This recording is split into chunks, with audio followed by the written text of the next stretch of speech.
Thank you Ravi garu. Thank you so much and congratulations once again. Yes, ఆయన చూడ్డానికి చాలా కుదురుగా వినయంగా కనిపిస్తారు, కానీ బాక్స్ ఆఫీస్ దగ్గర పలకరిస్తే మాత్రం ఉప్పెనని క్రియేట్ చేస్తారు. సో మా పెద్ది పెహల్వాన్ని ప్రపంచానికి పరిచయం చేసినటువంటి మా డైరెక్టర్ బుచ్బాబు సానా గారిని సాధారణంగా వేదిక మీదకి ఆహ్వానం పలికేస్తున్నాం. థ్యాంక్ యూ అండి. థ్యాంక్ యూ అందరికీ. ఎక్కడికి రావాలా? అందరికీ థ్యాంక్ యూ అండి. ఈ సినిమాని ఇంత ఘన విజయం చేయించినందుకు, ఇంకా చేస్తున్నందుకు అందరికీ, ప్రేక్షకులందరికీ ధన్యవాదాలండి. ఒక మంచి కథని చెప్పడానికి నేను చరణ్ సారు ఇద్దరం మేము ముందుకు వచ్చామండి.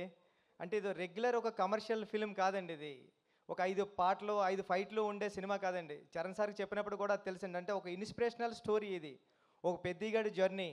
అంటే 2017-18లో అనుకుంటా మోడీ గారు ఖేలో ఇండియా అని పెట్టారు. అంటే మట్టిలో ఆటగాళ్ళను వెతుకుదాం, అంటే ఇంటింటికి వెళ్ళి ఓటకు అడుక్కుంటాం కదా, అలాగే ఇంటింటికి వెళ్ళి ఆట కూడా అడుక్కుందాం, ఆటగాళ్ళని తీసుకొచ్చి దేశానికి పరిచయం చేద్దామని పెట్టారు. దాన్ని ఇన్స్పిరేషన్ కింద కూడా తీసుకున్నాను నేను ఖేలో ఇండియా అని ఈ ఫిలింకి.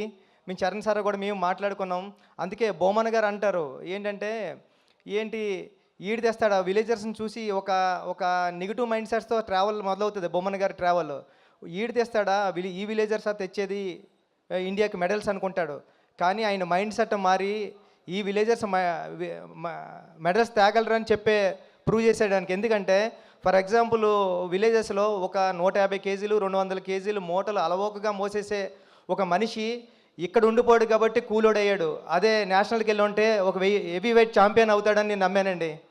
అది మాది ఉప్పాడు కొత్తపల్లి కాబట్టి సముద్రం పక్కనే, రోజు సముద్రం పక్కన ఉంటే ఒక ఫిషర్ మ్యాన్ ఎటువంటి సేఫ్టీ లేకుండా దన్నమని సముద్రంలో దూకేసేవాడు బోట్లోంచి. నేను ఆ ఒడ్డు నుండి చూసే ఉండేవాడిని కాలేజీకి వెళ్తున్నప్పుడు. అరే ఈడు నేషనల్కి వెళ్తే ఒలింపిక్స్కి వెళ్తే మెడల్ తెస్తావాడు కదా అని ఫీల్ అయ్యేవాడిని నేను. అంటే భారతీయ జీవన విధానంలోనే ఆట ఒక భాగం అని చెప్పాలనుకున్నా. అందుకే గురువు క్యారెక్టర్ పెట్టుకున్నానండి. అందుకే హీరో మూట మోసి గిరేస్తే అది కుస్తీ బాంగిడి పొట్టని